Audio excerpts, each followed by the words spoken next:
Hello everyone, कैसे हैं सभी लोग। उम्मीद करता हूँ अच्छे होंगे। तो प्यारे बच्चों, लास्ट क्लास में हम लोगों ने इलेक्ट्रिसिटी नाम का जो चैप्टर है वो हम लोगों ने शुरू किया था।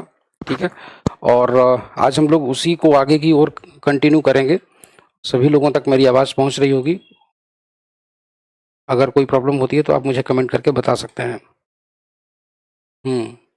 चलिए फिर हम लोग शुरू करते हैं। तो देखिएगा लास्ट क्लास में मैंने आपको चार्ज का कॉन्सेप्ट बताया था, चार्ज, इलेक्ट्रिक चार्ज का। आज उसी का जो आगे का जो सेक्शन है वो हम लोग पढ़ रहे हैं। बट फिलहाल उससे पहले हम लोग एक क्वेश्चन करेंगे। क्वेश्चन आप लोगों के सामने स्क्रीन पर लिखा हुआ है। Calculate the number of electrons constituting 1 coulomb charge. मैंने आपको एक चीज़ बताई थी कि इलेक्ट्रॉन का जो चार्ज होता है, चार्ज ऑफ इलेक्ट्रॉन, वो तुम्हारा कितना होता है। चार्ज ऑफ इलेक्ट्रॉन, इलेक्ट्रॉन का जो चार्ज होता है वो तुम्हारा कितना होता है। ई इज इक्वल टू, इसको ई माइनस करके लिखते हैं, this is equal to -1.6 into 10 to the power -19 coulomb. ठीक है। इतना चार्ज होता है ये इलेक्ट्रॉन का, और इतना चार्ज तुम्हारा ये इलेक्ट्रॉन का होता है। और अगर हम लोग ध्यान से देखें तो इसी के जरिए, इसी इंफॉर्मेशन के जरिए हम लोग ऊपर वाला आंसर निकाल सकते हैं। ठीक है ना, ऊपर वाला आंसर निकाल सकते हैं। जैसे कि मैंने आपको अगर बोला हुआ है कि नंबर ऑफ इलेक्ट्रॉन्स एक कूलम चार्ज में कितने होंगे। ये चार्ज तो बहुत छोटा है, 1.6 इंटू 10 टू दी पावर -19। तो जरा बताइए, सिंपल सी चीज़ है। हम लोग यहाँ पर Q is equal to N E वाला फॉर्मूला लगा देंगे। Q is equal to N into E. ठीक है ना, Q is equal to N into E. तो यहाँ पर हम लोग जानते हैं 1 coulomb charge, this is equal to N. N तुमसे पूछ रहा है और इलेक्ट्रॉन का चार्ज है तुम्हारा 1.6 इंटू 10 टू दी पावर -19। तो यहाँ से हम लोग अगर n की वैल्यू निकालना चाहेंगे तो हम लोग लिखेंगे n is equal to 1/1.6 into 10 to the power -19। ठीक। अब मुझे एक बात बताइए, ये जो -19 लिखा हुआ है, ये जो -19 जब ये ऊपर जाएगा तो ये +19 हो जाएगा। तो यहाँ पर तुम्हारा हो जाएगा n is equal to 1/1.6 into 10 to the power +19। ठीक। इसको हम लोग ऐसे भी लिख सकते हैं, ऊपर हम लोग कर लेते हैं, ऊपर कर लेते हैं 100। ठीक है ना, नीचे कर लेते हैं 16 और एक जीरो ऊपर चला गया तो इंटू हो गया 10 टू दी पावर 17 और एक 18, यहाँ से 18 हो गया, ये ऐसे करके। ठीक, इसको ऐसे भी लिखा जा सकता है। तो हम लोग एक काम कर लेते हैं, 4 4 जा 16, 4 25 बाई इतना हो गया। ठीक है, तो तुम्हारा यहाँ पर ये आ गया n is equal to 25/4, 25/4 multiplied by 10 to the power 18। इतने इलेक्ट्रॉन्स का मतलब हो गया तुम्हारा 4 1 जा 4, 4 6 जा 24, 4 2 जा 8, 4 5 जा इतना। तो तुम्हारा ये हो जाएगा 10 टू दी पावर इतना, मतलब मल्टीप्लाइड बाई में। ठीक है, तो तुम्हारा यहाँ से आंसर आ जाएगा कि एक कूलम के चार्ज में इतने इलेक्ट्रॉन्स होते हैं। कितने इलेक्ट्रॉन्स होते हैं? इतने। सपोज दैट मैं इसको साफ साफ यहाँ पर कर देता हूँ, तो ये तुम्हारा आंसर आ जाएगा ऐसे करके। ठीक है, तो तुम्हारा यहाँ पर आंसर आ जाएगा 6.25 into 10 to the power 18 electrons. हाँ, 10 टू दी पावर 18 इलेक्ट्रॉन्स। एक कूलम चार्ज इतने इलेक्ट्रॉन्स के ऊपर होगा।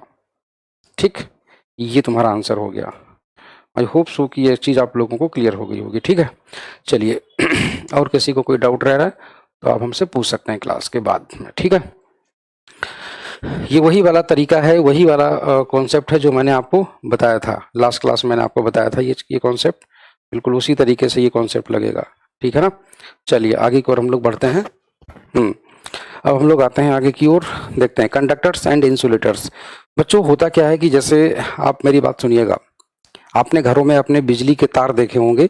बिजली के तार जब खरीद के आते हैं या हम लोग देखते हैं, जब बिजली का कोई भी तार आता है तो उसके अंदर तार ऊपर से तो रबर लगी होती है, एक प्लास्टिक जैसा कुछ आपको दिखता है। ठीक है, उस मटेरियल का नाम होता है पीवीसी, पॉलीविनाइल क्लोराइड। ठीक है, और उस पीवीसी के अंदर जो प्लास्टिक जैसा दिखता है उसके अंदर होता है एक मेटल का वायर, उसके अंदर होता है एक मेटल का वायर, उसी में इलेक्ट्रिक करंट चलती है। अब बात ये आती है कि मेटल के वायर के ऊपर वो तुम्हारी रबर क्यों चिपकाई गई या ऊपर पीवीसी क्यों लगाई गई, इसका एक रीजन बनता है। तो उसका कारण होता है कि हमको चाहिए कि सिर्फ करंट जो है ना, इलेक्ट्रिसिटी एक जगह से दूसरी जगह तक जाए, और अगर कोई धोखे से उस तार को छू ले तो उसे कोई प्रॉब्लम ना हो। तो वो जो ऊपर जो कोटिंग होती है वो क्या करती है, वो प्रोटेक्ट करती है, वो अंदर से इलेक्ट्रिसिटी को बाहर नहीं आने देती। तो यहाँ पर जो दो तरीके के मटेरियल्स हैं, एक वो है जिसमें अंदर इलेक्ट्रिसिटी चल रही है और एक वो है जो बाहर आने से उसको रोक रहा है। तो इसीलिए जो मटेरियल्स होते हैं, जो सब्सटेंसेस हैं, वो तुम्हारे दो टाइप के हमने यहाँ पर डिस्कस किए हुए हैं, एक है कंडक्टर, एक है इंसुलेटर। कंडक्टर वे होते हैं जिनमें इलेक्ट्रिसिटी चलती है, कंडक्टर्स वे होते हैं जिनमें इलेक्ट्रिसिटी चलती है, जिनमें मूव करती है, या ये कहें कि अपने अंदर जो चार्ज को फ्लो कराने के लिए अलाउ कर देते हैं, जिनके अंदर चार्ज फ्लो कर सकता है, उनको हम लोग बोलते हैं कंडक्टर्स, कंडक्टर मटेरियल्स। ठीक है। जैसे हम लोग देखते हैं कि जैसे हमारे घरों में जो कॉपर के वायर होते हैं, जितने भी वायर होते हैं जनरली वो कॉपर के इस्तेमाल में होते हैं। कॉपर या फिर कोई भी मेटल हो गया, कोई भी मेटल हो गया, ये सब तुम्हारे इलेक्ट्रिसिटी के अच्छे कंडक्टर कहे जाते हैं। ठीक है। जैसे हम लोग अगर बात करें, तुम्हारा जो है तुम्हारा सपोज कॉपर हो गया, एल्यूमिनियम हो गया, ठीक है ना, और तुम्हारा सिल्वर हो गई, सिल्वर मतलब चांदी, चांदी इलेक्ट्रिसिटी की सबसे अच्छी कंडक्टर कही जाती है। ठीक है ना। एल्यूमिनियम का भी इस्तेमाल कई जगहों पर होता है, एल्यूमिनियम के वायर इस्तेमाल किए जाते हैं। पहले के टाइम पे मैंने देखा है कि जो बिजली के खंभे होते थे उनके ऊपर एल्यूमिनियम के वायर चलते थे, मतलब चलते मतलब लगाए गए थे, जिनसे गाँव में घरों में बिजली आती थी। इवन आज भी जो लोग सस्ते वायर खरीदना चाहते हैं तो वो लोग एल्यूमिनियम का वायर खरीदते हैं, क्योंकि कॉपर महंगा है। इस वजह से कॉपर की डिमांड पहले उतनी नहीं थी, अब लोग रिच हो गए हैं, तो इसीलिए कॉपर वो लोग खरीदते हैं, कॉपर वाले वायर खरीदते हैं। कॉपर वाले वायर खरीदने का कारण कुछ और होता है, और उसका मतलब जो है एल्यूमिनियम के वायर ना खरीदने का कारण कुछ और होता है। क्या होता है, एल्यूमिनियम के जो वायर होते हैं वो बहुत अच्छे कंडक्टर नहीं होते, मतलब होते अच्छे हैं, बट उनकी जो कंडक्टिविटी है, उनकी जो एबिलिटी है इलेक्ट्रॉन को चार्ज को फ्लो करवाने की अपने अंदर से, वो कॉपर के रिस्पेक्ट में काफ़ी कम होती है। इसी वजह से एल्यूमिनियम को लोग कम प्रीफर करते हैं और कॉपर को ज़्यादा प्रीफर करते हैं। आपको ये कहेगा कि सिल्वर तो सर सबसे अच्छा कंडक्टर है, उसको क्यों नहीं लिया? सिल्वर सबसे अच्छा कंडक्टर है, बट सिल्वर महंगा कितना है ये भी तो देखो। तो वो इकोनॉमिकल नहीं होता है हमारे लिए, सस्ता नहीं पड़ता है, हमारी जेब पर भारी पड़ेगा इसी वजह से, और ऊपर से उसकी सुरक्षा अलग से करनी पड़ेगी। पता चला हम खंभे से लाए हैं बिजली का तार, काहे का है? चांदी का, लो भैया रास्ते में कोई काट ले गया, चोर है कि नहीं? तो चोरों के से बचने के लिए हम लोग ऐसे तार इस्तेमाल नहीं करते। इवन लोग तो कॉपर के वायर तक काट ले जाते हैं, एल्यूमिनियम तक के वायर तो काट ले जाते थे, वो तो फिर चांदी हो गई, है कि नहीं? तो ये मेन रीजन होता है। अब इनके देखो क्या लिखा हुआ है, in some substances electricity can flow, ठीक है ना, एंड फ्लो वाइल, इसको मत पढ़िएगा, ये लिखा हुआ है इलेक्ट्रिसिटी कैन फ्लो, ये वाला जो टर्म है while, in others they can not, ठीक है ना। हाँ, electricity can flow while in others they cannot. So all the substances can be divided into two electrical categories, एक कंडक्टर्स एंड इंसुलेटर्स। जैसा कि मैंने बताया कि कुछ मटेरियल्स ऐसे होते हैं जिनमें इलेक्ट्रिसिटी कंडक्ट करती है और कुछ ऐसे होते हैं जिनमें इलेक्ट्रिसिटी कंडक्ट नहीं करती है। इसी वजह से जो तुम्हारे मटेरियल्स होते हैं इनको दो तरीके के मटेरियल्स में डिवाइड किया गया है, एक होते हैं कंडक्टर, एक होते हैं इंसुलेटर्स। तो तुम्हारे कंडक्टर्स के एग्जाम्पल्स क्या? अच्छा, दूसरी जगह दो substances through which electric charges can flow are called conductors. इसकी एक डेफिनेशन ये भी हो सकती है जो कि आप अपने एग्जाम्स में आप ऐसे ही लिखेंगे। अगर आप अपने एग्जाम्स में बिल्कुल ऐसे ही लिखते हैं तो आपको 100% बहुत अच्छे मार्क्स आपको मिलने वाले हैं। ठीक है। दूसरा कह रहा है कि ऑल मेटल्स लाइक सिल्वर, सभी धातुएं जैसे चांदी, ठीक है ना, सभी धातुएं जैसे चांदी हो गया, कॉपर हो गया, एल्यूमिनियम हो गया, ये सब क्या हैं? ये सब तुम्हारे कंडक्टर्स होते हैं। दूसरी चीज मेटल अलॉयज, ये अलॉय क्या होते हैं? अलॉय को हिंदी में हम लोग बोलते हैं मिश्र धातु। इनमें क्या होता है, इनमें दो मेटल्स को मिला करके इनको बनाया जाता है, दो मेटल्स को मिला करके इनको बनाया जाता है। जैसे आप लोग जैसे जनरली जो आजकल गोल्ड खरीदने जाते हैं ना, गोल्ड की ज्वेलरी, तो उसमें प्योर गोल्ड थोड़ी ना होता है, उसमें कॉपर भी मिला होता है, उसमें कॉपर भी मिला होता है। इसी वजह से वो भी एक तरीके का अलॉय होता है जिसके ऑर्नामेंट्स बनते हैं, क्योंकि प्योर गोल्ड बहुत वीक होता है। पता चला कि वो ऐसे ही मुड़ गया तो टूट गया, तो ऐसा ना हो इस वजह से। ठीक है। जैसे मेटल, पीतल तुम्हारा क्या है? पीतल, ब्रास, वो भी तुम्हारा एक मेटल है, मतलब वो भी तुम्हारा एक अलॉय है। ठीक है ना। और फर्स्ट जैसे आजकल जो गाड़ियों के जो व्हील्स आते हैं, व्हील्स, वो भी तुम्हारे अलॉय व्हील्स बनते हैं, उसमें भी कई सारी चीजें मिली होती हैं। ठीक है। जो पैसों के सिक्के चलते हैं, सिक्के भी तुम्हारे अलॉय के बने होते हैं। ठीक है। अच्छा, दूसरी चीज कह रहा है कि इलेक्ट्रिविटी, अच्छा जैसे तुम्हारे इनके एग्जांपल्स हैं नाइक्रोम तुम्हारा एक अलॉय है, नाइक्रोम, और नाइक्रोम मतलब निकिल और क्रोमियम, तो निकिल और क्रोमियम ये दो चीज़ों का ये मिक्सचर होता है। नाइक्रोम का यूज जो होता है ना वो हीटर की कॉइल बनाने के लिए किया जाता है। जो हीटर जिसपे हम लोग रख करके खाना बनाते हैं उसकी कॉइल बनाने के लिए हम लोग नाइक्रोम का इस्तेमाल करते हैं। मैग्नीन का जो वायर होता है, मैग्नीन का जो वायर होता है वो आप देखेंगे अपनी लेबोरेटरी में, इसको देखेंगे मैग्नीन का वायर। ठीक है, एक कॉन्स्टेंटन का भी वायर होता है, ये भी आप लोग अपनी लेबोरेटरी में देख सकते हैं, पतले पतले से होते हैं। ठीक है, तो इनका यूज हम लोग जो है एक्सपेरिमेंट्स के दौरान कई बार करते हैं।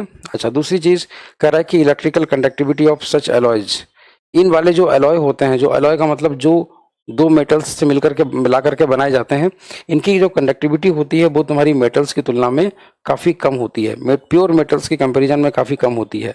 ठीक है ना, इनकी जो कंडक्टिविटी होती है वो प्योर मेटल्स के कंपैरिजन में कम होती है। आई होप सो कि ये चीज़ क्लियर हो गई। अच्छा, दूसरी चीज़, कार्बन जो होता है वो ग्रेफाइट के फॉर्म में एक कंडक्टर है। बड़ी इंपॉर्टेंट बात यहाँ पर लिखी है कि कार्बन कार्बन वैसे तो इंसुलेटर की कैटेगरी में आता है, बट जब वो ग्रेफाइट होता है तो वो इलेक्ट्रिसिटी का कंडक्टर कहलाता है। तो ग्रेफाइट बनने की स्थिति में वो इलेक्ट्रिसिटी का कंडक्टर कहलाता है। अच्छा, जो हमारा शरीर है, हमारा शरीर भी इलेक्ट्रिसिटी का एक बहुत अच्छा कंडक्टर कहलाता है। हमारा शरीर भी इलेक्ट्रिसिटी का एक बहुत अच्छा कंडक्टर है। The human body is a good conductor of electricity. ठीक है ना, तो ये भी सच है ह्यूमन बॉडी, क्योंकि अगर ऐसा ना होता तो इंसान को करंट ही नहीं लगता, उसके शरीर से वो आर पार जाता ही नहीं। ठीक है, तो ये चीजें हो गई। अब हम लोग आगे की ओर चलते हैं। ये है तुम्हारे, जैसे हमने फॉर एग्जांपल ये तुम्हारा जैसे देखिएगा, ये तुम्हारे कंडक्टर हैं, कॉपर के वायर हैं, ये है ना, ये तुम्हारे कॉपर के वायर हैं इस तरीके से। सो दीज आर कंडक्टर्स,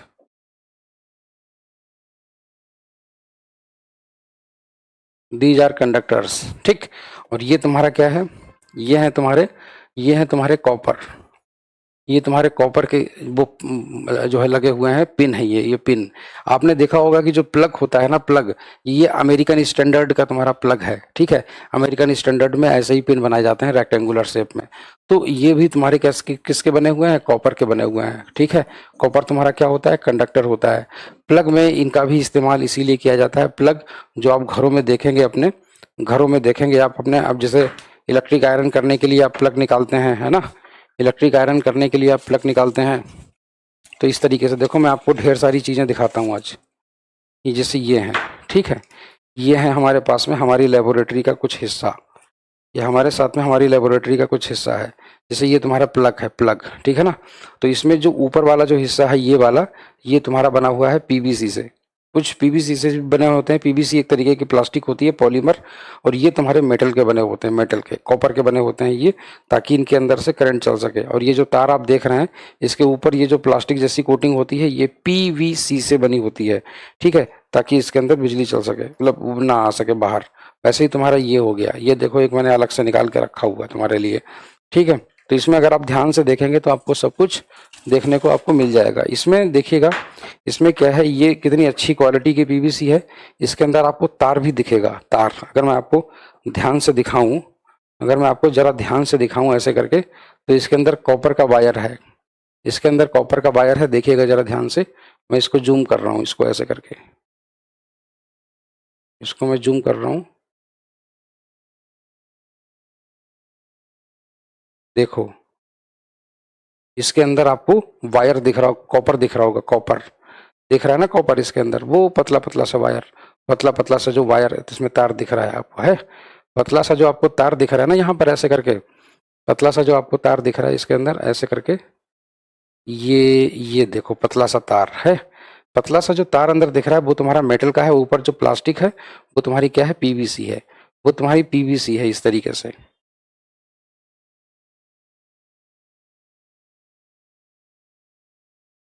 ठीक है, तो ये तुम्हारा इसके एग्जाम्पल्स हो गए।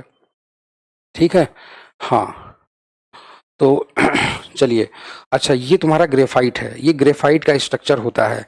ग्रेफाइट में ये जो आपको इस तरीके से जो दिखाए गए हैं यहाँ पर, ये जो ऐसे करके जो दिखाए गए हैं, इसको मैं आपको एक बढ़िया सी बात बताता हूँ, देखिएगा। इसके लिए मैं आपको एक बढ़िया सी बात बताता हूँ, ध्यान से देखिएगा। यहाँ पर ये जो आपको दिख रहा है ना, ये काले काले से, ये तुम्हारे हैं कार्बन, ये तुम्हारे कार्बन है।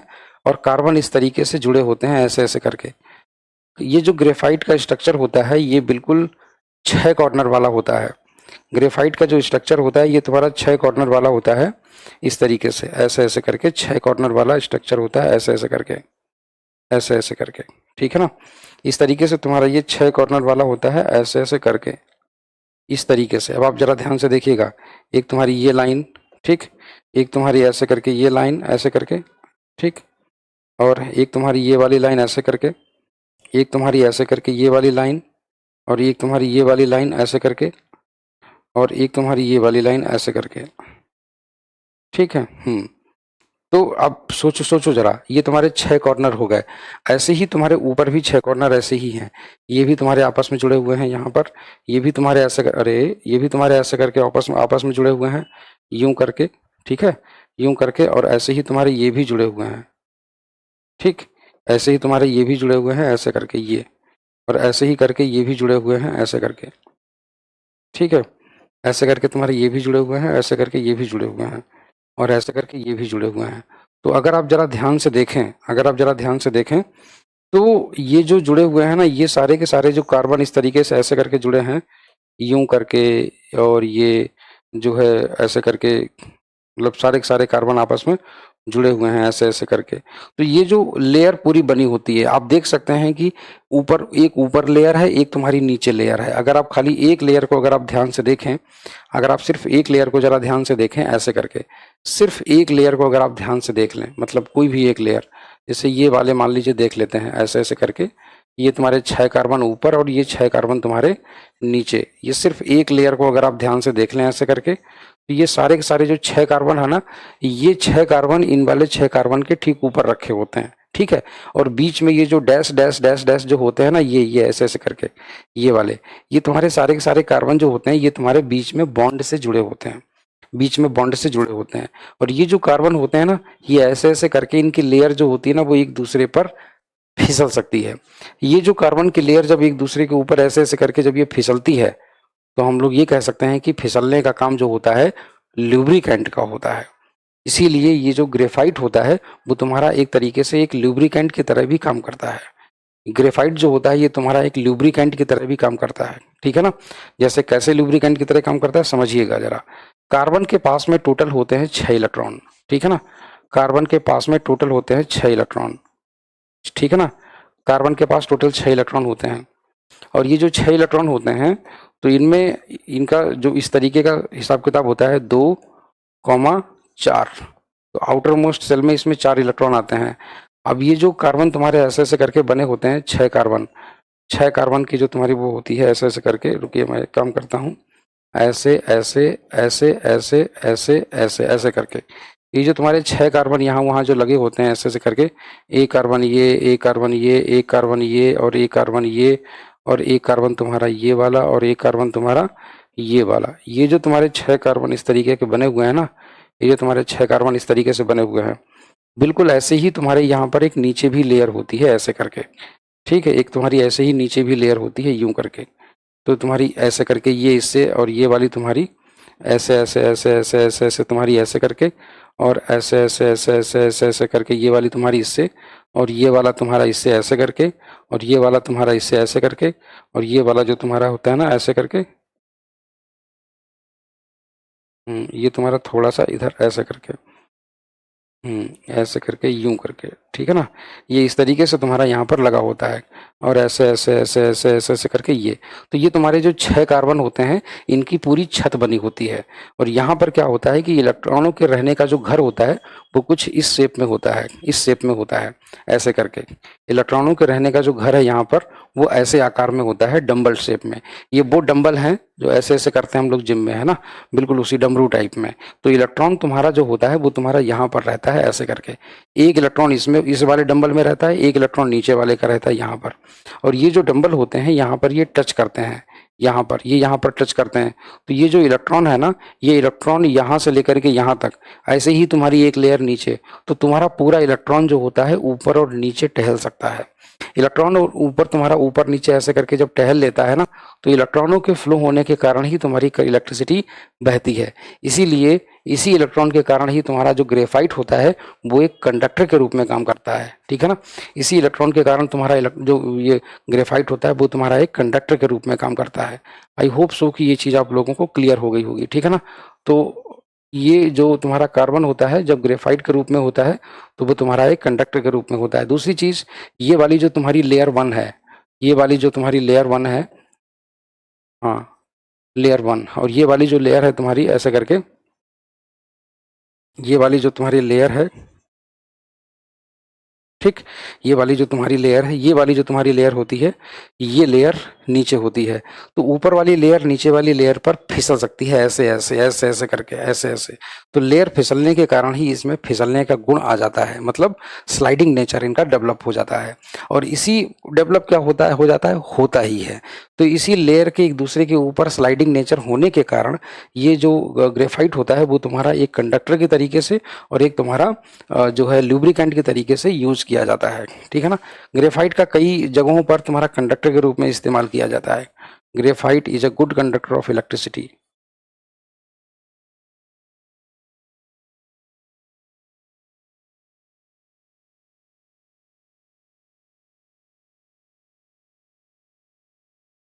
ठीक है ना। अच्छा, दूसरी चीज तुम्हारा क्या है, एक तो ये चीज हो गई, और दूसरी चीज क्या हो गई कि ग्रेफाइट की इलेक्ट्रिसिटी, अच्छा graphite is also use as a lubricant.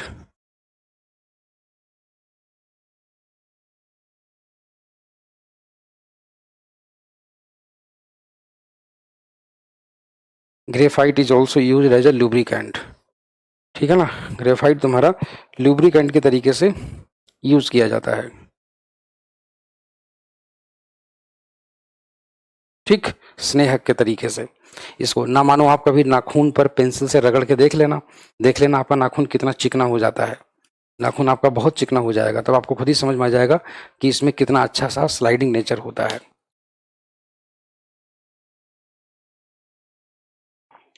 ठीक है ना। दूसरी चीज, तो इसको हम लोग लिख देते हैं ऐसी भाषा में, ऐसे करके। हम्म इसको हम लोग ऐसे करके लिख देते हैं, यूं करके, ऐसे करके।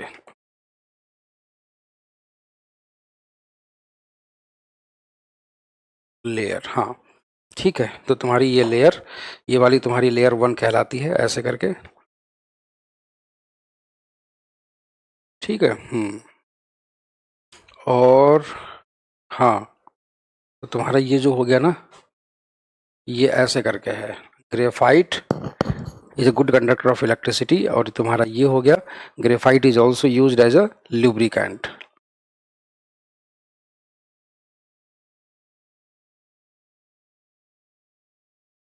Graphite is also use as a lubricant, ठीक है।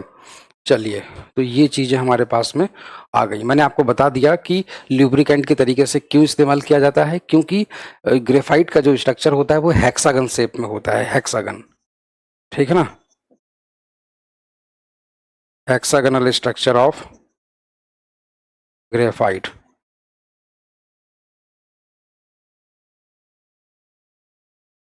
ठीक। तो hexagonal structure of graphite,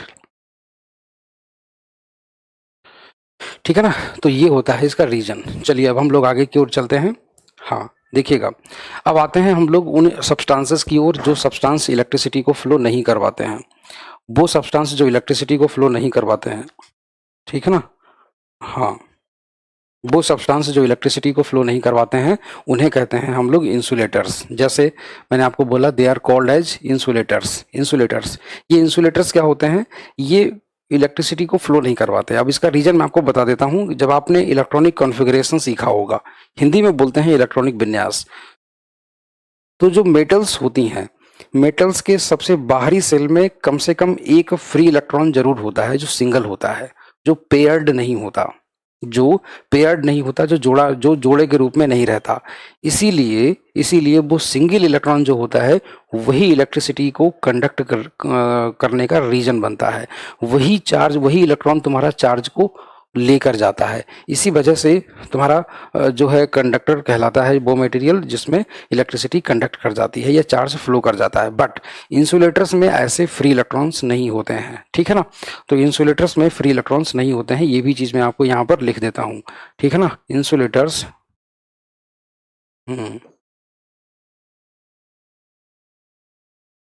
insulators do not have free electrons.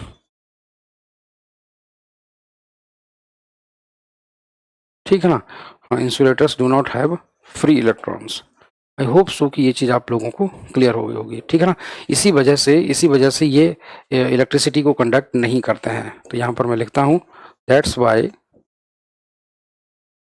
These substances do not conduct electricity, do not conduct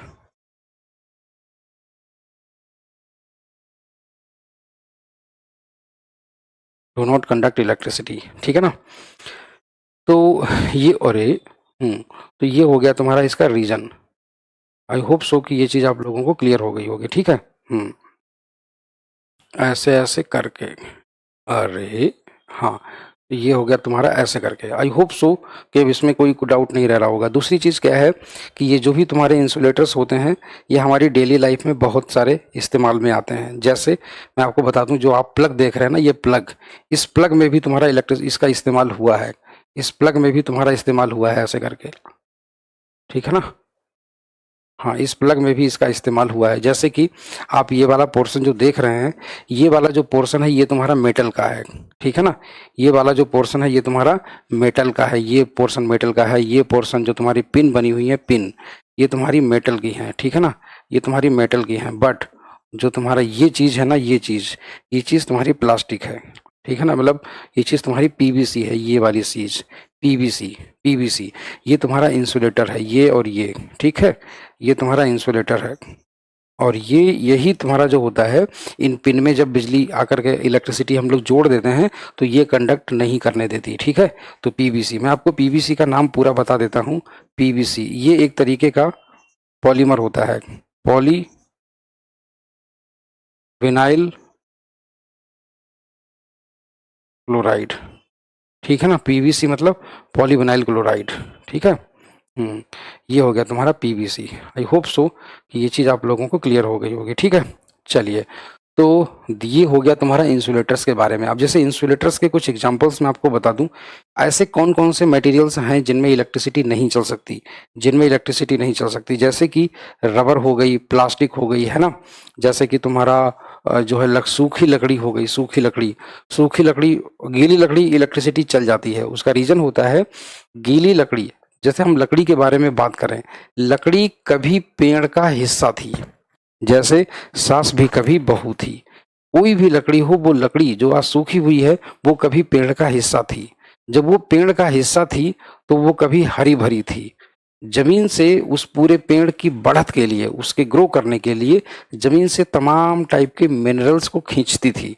तो मिनरल्स जो होते थे वो लकड़ी के जरिए होकर के ऊपर जाते थे, पत्तों तक, फ्रूट्स तक। तो लकड़ी के अंदर ढेर सारा जो साल्ट था, जो मिनरल्स थे, वो इकट्ठे रहते हैं। बाद में उस लकड़ी को ऐसे करके काट दिया गया, उसके बाद में उस लकड़ी को लेकर के सुखा दिया गया। जब उस लकड़ी को सुखा दिया गया तो उसमें पानी चला गया। क्या अभी भी रह गया उसमें? मिनरल्स तमाम प्रकार के साल्ट होते हैं। ठीक है ना, तमाम तरीके के साल्ट होते हैं। साल्ट इलेक्ट्रिसिटी का अच्छा कंडक्टर कहा जाता है, मगर कब?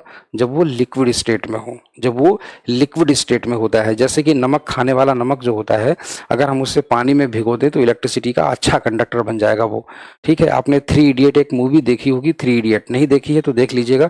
3 इडियट में जब वो रैंचो, जो आमिर खान ने जिसका रोल निभाया है, जब वो बीटेक फर्स्ट ईयर में, इंजीनियरिंग फर्स्ट ईयर में अपना एडमिशन लेकर के आता है तो देखता है कि कई सारे उसके बैचमेट्स की रैगिंग चल रही है। तो वो क्या करता है कि अपने रूम में घुस जाता है वो। तो उसके जो एक सीनियर होता है वो उसे जो है बोलता है कि रूम से बाहर आ जाओ, नहीं तो हम तुम्हारे रूम के बाहर मूत्र विसर्जन कर देंगे। तो वो क्या करता है कि ऊपर से बिजली के तार को खींच करके उसमें चम्मच लपेट के और एक लकड़ी के जरिए, लकड़ी की स्केल जो होती थी पहले लाइन खींचने के लिए, मेजरमेंट करने के लिए लकड़ी की स्केल यूज करते थे, उसमें वो लपेट करके और उसके बाहर कर देता है। जो ह्यूमन यूरिन होता है उसमें माइक्रोकॉस्मिक साल्ट होता है। माइक्रोकॉस्मिक साल्ट मतलब एक तरीके का साल्ट। तो वो सॉल्ट और पानी जैसे ही उस पर जाकर के गिरा तो उस इंसान को करंट लग गया, सीनियर को। तो जो सॉल्टेड वाटर होता है वो एक बहुत ही अच्छा एग्जाम्पल होता है इलेक्ट्रिसिटी का, ठीक है। हालांकि एसिड और बेस इनको भी अगर हम लोग पानी में घोल दें तो ये भी इलेक्ट्रिसिटी के बड़े अच्छे कंडक्टर कहलाते हैं, ठीक है, क्योंकि इनमें जो इलेक्ट्रिसिटी कंडक्ट करती है वो कंडक्ट करती है आयनों के द्वारा, आयंस होते हैं, फ्री आयंस, ठीक है। तो फ्री आयनों के द्वारा उसमें इलेक्ट्रिसिटी कंडक्ट करती है, हम लोग इसके बारे में भी अभी चर्चा करेंगे, ठीक है। तो तो अभी ये चीज हो गई, हमने आपको बता दिया। अच्छा, इंसुलेटर्स, अब जैसे देखिएगा ग्लास, ग्लास मतलब कांच, कांच भी तुम्हारा इलेक्ट्रिसिटी का इंसुलेटर होता है, क्योंकि कांच के जरिए भी इलेक्ट्रिसिटी पास नहीं होती है, ठीक है। अच्छा, एबोनाइट, एबोनाइट की एक रॉड होती है, ये भी तुम्हारी इलेक्ट्रिसिटी की कंडक्टर नहीं होती है, ठीक है। अच्छा, दूसरी चीज रबर, रबर भी तुम्हारी इलेक्ट्रिसिटी की कंडक्टर नहीं होती है, क्योंकि अगर रबर के अगर आपने शूज पहने हुए हैं तो इलेक्ट्रिसिटी, तो करंट आपको नहीं लगेगा। अक्सर जितने भी इलेक्ट्रिसिटी वाले जो काम करने वाले जो लोग होते हैं वो रबर या लेदर के शूज पहन के आते हैं, इससे उनके हाथों में करंट लगने के चांस नहीं रहते, ठीक है। तो लेदर भी इसमें कहा जा सकता है, मगर सूखा हुआ लेबर, ठीक है। जितनी भी तरीके की प्लास्टिक होती हैं या पॉलीमर होते हैं, जैसे ये तुम्हारा एक तरीके का पॉलीमर है, पॉलीमर मतलब जो प्लास्टिक जैसा हो जिसको बनाया जाता है, मैन बनाता है। सूखा कागज, इसमें एक चीज लिखनी जरूरी थी, सूखा कागज, तो सूखा कागज जो होता है वो भी इलेक्ट्रिसिटी का इंसुलेटर होता है। सूखी लकड़ी, सूखी लकड़ी मैंने आपको बता ही दिया कि इनमें आयन नहीं होते, इसमें सूखी लकड़ी में जो साल्ट तो होता है बट वो साल्ट गीला नहीं होता, अगर हम उसको पानी पे छिड़क दें, मतलब पानी छिड़क दें अगर सूखी लकड़ी पे, तो सूखी लकड़ी भी इलेक्ट्रिसिटी को कंडक्ट करने लगेगी। बाद में तुम्हारा कॉटन हो जाता है, कॉटन, कॉटन का मतलब रुई, या ऐसे कहें कि कॉटन के जो कपड़े होते हैं वो भी तुम्हारे इलेक्ट्रिसिटी के इंसुलेटर होते हैं। पहले के टाइम पर क्या होता था, जो शादी बारातों में जो टेंट वाले आते थे तो वो कॉपर के एल्यूमिनियम का वायर लेते थे, जब वायरिंग करते थे पहले, तो एल्यूमिनियम का वायर होता था, उसके ऊपर धागे की, कॉटन के धागे की ऐसे ऐसे करके लेयर होती थी। उससे क्या होता था कि ऊपर वो एक वायरिंग करते थे, उससे उनको कनेक्शन लेने में आसानी हो जाती थी, ठीक है। अच्छा, दूसरी चीज माइका, MICA, ये लिखा हुआ है माइका, इसको माइका पढ़िएगा आप लोग, मैं इसको सही कर देता हूँ। माइका, माइका का देखिए, माइका का मतलब होता है अभ्रक। एक्चुअली में माइका का इस्तेमाल इलेक्ट्रिकल इंजीनियरिंग की इंडस्ट्री में बहुत होता है।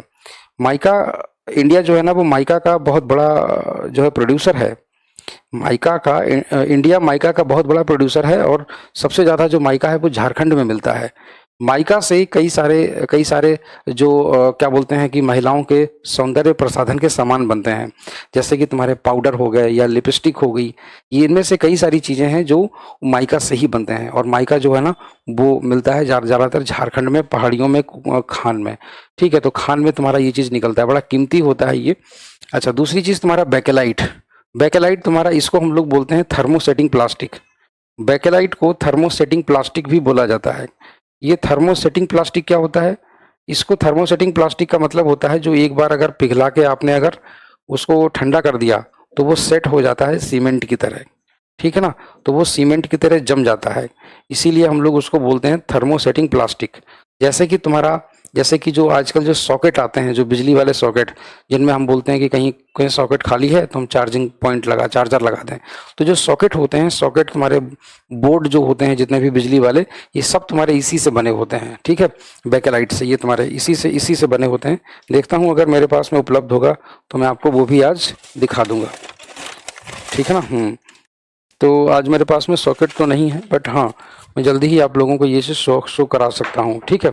अच्छा, दूसरी चीज़, ये वही सॉकेट होते हैं जो दीवारों में, घरों में लगे होते हैं, ठीक है। तो थर्मोसेटिंग प्लास्टिक भी इसे कहा जाता है। दूसरी चीज़ पोर्सलिन, ये पोर्सलिन क्या होता है, आपने देखा होगा कि जो बड़े बड़े खंभे होते हैं बिजली के तार वाले, जो खेतों में लगे होते हैं, ऊपर से बिजली के तार जाते हैं, उनमें आपने देखा होगा कि चॉकलेटी कलर की छोटी छोटी सी कटोरियां लटकी होती हैं, जिनमें नीचे से तार जाते हैं, है ना, जिनमें नीचे से तार जाते हैं, वो छोटी छोटी सी कटोरियां चॉकलेटी कलर की, वही जो चॉकलेटी कलर की जो कटोरियां होती हैं, उन्हीं, वो जिस मटेरियल की बनती हैं उस मटेरियल का नाम है पोर्सलिन, उस मटेरियल का नाम है पोर्सलिन। और ये पोर्सलिन जो होता है ये बहुत ही जबरदस्त इंसुलेटर होता है। सोचो जरा कि इतने बड़े खंभे पर पोर्सलिन की प्लेट के नीचे एक तार जा रहा है, तार में 7,65,000 वोल्टेज तक की करंट जाती है, इलेक्ट्रिसिटी भेजी जाती है, फिर भी 1% भी उसका वो उस सप्लाई का खंभे पे नहीं उतरता। इसका मतलब है कि वो पूरा इलेक्ट्रिसिटी को जाम कर देता है नीचे, ठीक है ना। और सूखी हवा, सूखी हवा भी इलेक्ट्रिसिटी की इंसुलेटर होती है। अब आप पूछेंगे कि क्या गीली हवा या कंडक्टर होती है? बिल्कुल होती है। गीली हवा इसलिए कंडक्टर हो जाती है क्योंकि गीली हवा में पानी आ जाता है, और पानी जो होता है वो गैस के फॉर्म में बाकी के गैसों से मिलकर के कभी कभी एसिड बना लेता है, तो हवा में एसिड भी तैरता है। इसीलिए इसीलिए हम लोग जो नमी वाली जो हवा होती है उसमें करंट आने की संभावना ज़्यादा रहती है, और यही रीज़न होता है कि जब बरसात के दिन होते हैं तो बिजली गिरती भी है इजीली। ठीक है। दूसरी चीज़ तुम्हारा कह रहा है कि ये सब तुम्हारे क्या हैं? इंसुलेटर्स हैं, because they do not allow electric charge to flow through them. ठीक है ना। दूसरी चीज कह रहे हैं कि जो इंसुलेटर्स होते हैं इनके पास में अपने खुद के फ्री इलेक्ट्रॉन्स नहीं होते हैं, जो कि मैंने अभी आपको बताया फ्री इलेक्ट्रॉन वो होता है जो सिंगल होता है। ठीक है ना। जब तक किसी की शादी नहीं हो जाती तब तक वो आज़ाद है, फिर उसके बाद में उसकी आज़ादी गायब। ठीक। अब वो फ्री नहीं रहा, अब वो आज़ाद नहीं रहा। बिल्कुल वैसे ही जब तक ये सिंगल है तब तक ये फ्री है। उसके बाद में कह रहा है that's why these conductor. Okay ठीक है, तो ये चीज़ हमारी कंफर्म हो जाती है यहाँ पर कि इंसुलेटर्स क्या होते हैं। ठीक है ना। चलिए, हालांकि एक मटेरियल और होता है आपके सिलेबस में नहीं है, वो मैं आप लोगों को बताऊंगा। दूसरी चीज़, कभी कभी क्या होता है कि जब आप कहीं से होकर के लौटते हैं, जब आप कहीं से होकर के लौटते हैं, मतलब जैसे मान लीजिए कि मेला वगैरह इन सब से अगर आप कभी होकर के आते हैं तो आप एक चीज़ को पाते हैं, क्या? जैसे कहीं घूम के आइए, दौड़ के आइए, तो आप जब आप अपने कपड़े उतारते हैं तो कपड़े में चट चट चट चट की आवाज़ आती है। तो कपड़े में जो चट चट चट चट की आवाज़ आती है वो क्या होता है? उसको बोलते हैं स्टैटिक इलेक्ट्रिसिटी। वो आपकी बॉडी में चार्ज डेवलप हो जाता है कपड़ों में। दूसरी चीज़, जैसे हम लोग अगर बाल को कंघे को आपस में रगड़ दें ऐसे करके, बाद में जो कंघे पर चार्ज डेवलप हो जाता है, ऐसे हम करते हैं तो तुम्हारे बालों को अट्रैक्ट करने लगता है। तो यहाँ पर इलेक्ट्रॉन जो चार्ज होता है वो इलेक्ट्रॉनों के इधर उधर शिफ्टिंग के कारण होता है। इसी वजह से वो वाली जो इलेक्ट्रिसिटी होती है उसको हम लोग बोलते हैं स्टैटिक इलेक्ट्रिसिटी। स्टैटिक इलेक्ट्रिसिटी, स्थिर विद्युत, उसको स्टैटिक इलेक्ट्रिसिटी बोला जाता है। ठीक है। और दूसरा होता है तुम्हारा करंट इलेक्ट्रिसिटी, और दूसरा होता है तुम्हारा करंट इलेक्ट्रिसिटी। करंट इलेक्ट्रिसिटी वो है जहां पर चार्ज तुम्हारा मूव करता है। ठीक है ना। तो यहां पर तुमसे एक लाइन कह रहा है कि इन static electricity charges remain in rest, they do not move. Charges acquired by the rubbed. ठीक है, ये मैंने एग्जांपल आपको बता दिया। देखिए क्या होता है कि जब आप कार की सवारी करते हैं, कार की, ठीक है, तो कार की सवारी करते हैं या कोई गाड़ी घोड़ा बहुत तेजी से चलते हैं तो हवा के बीच में से गुजरते हैं। भाई एटमॉस्फेयर में हवा है, तो एयर फ्रिक्शन उस कार की दीवारों पर लगता है। कार की दीवारों पर एयर फ्रिक्शन लगने के कारण कार की दीवारों पर उसके जो तुम्हारी कार की दीवारों पर एक चार्ज डेवलप हो जाता है। हवाओं के कारण, हवाओं के रगड़ने के कारण उसके सरफेस पे एक चार्ज डेवलप हो जाता है, और वो चार्ज कभी कभी डेंजरस भी हो सकता है। अगर ज़्यादा चार्ज डेवलप हो गया तो करंट बहुत तेज़ी से लगेगा। इसीलिए हम लोग क्या करते हैं कि ऐसे चीज़ों से बचने के लिए हम लोग क्या करते हैं कि लोहे की जंजीर को काट के कार में कहीं पर भी टच कराते हुए जमीन पर लटका देते हैं। तो इससे क्या होता है कि जब कभी भी ऐसा कोई चार्ज अगर डेवलप होता है अगर कार के सिरे पर या कार के ऊपर, तो वो चार्ज सीधे जमीन पे चला जाएगा। जमीन एक ऐसी चीज है, अर्थ जैसी चीज है जिसमें से इनफाइनाइट चार्ज निकाला जा सकता है, जिसमें इनफाइनाइट चार्ज डाला जा सकता है। इसीलिए हम लोग कई बार घरों में अर्थिंग लेते हैं। तो इलेक्ट्रिसिटी के लिए वो इनफाइनाइट सोर्स है, चाहे विड्रॉइंग करने का और चाहे उसको वापस देने का। ठीक है ना। तो ये चीज तुम्हारी रही इलेक्ट्रिसिटी की। तो आज के लिए ये इलेक्ट्रिसिटी का जो सेक्शन है वो मैं आज इतना ही लूंगा, और कल हम लोग फिर से करेंगे। अच्छा, दूसरी बात, कल जो है पिछले 2-3 दिनों से मेरे अंकल की तबीयत बहुत ख़राब थी, तो इस वजह से कल जब ज़्यादा ख़राब हो गई तो कल सुबह मुझे उनको हॉस्पिटल ले जाना पड़ा। हालांकि वो अभी भी एडमिट हैं, बट फिर भी मैं क्लास लेने आपकी आया हूँ। ये क्लास आपकी रिकॉर्डेड जा रही है। ठीक है। तो जब तक वो थोड़ा सा मामला उधर सही नहीं हो जाता आपको क्लास ऐसे ही मिलती रहेगी, बट हाँ मिलती ज़रूर रहेगी, आप उसके लिए निश्चिंत रहिए। जरा भी कहीं भी डाउट हो तो आप हमसे तुरंत पूछ लीजिए, व्हाट्सएप करके आप हमसे पूछ लीजिए। व्हाट्सएप नंबर मेरा आपके पास में होगा ही। ठीक है। तो एज सच कि आपको कोई प्रॉब्लम हमारी तरफ से नहीं होगी। जैसे ही टाइम मिलेगा मैं आपके आंसर का रिप्लाई भी कर दूंगा आप लोगों को। ठीक है। तो आई होप सो कि आप लोग ये चीज़ समझ रहे होंगे। चलिए फिर आज के लिए इतना ही रखते हैं। Thank you so much. Take care. Bye bye. Tata.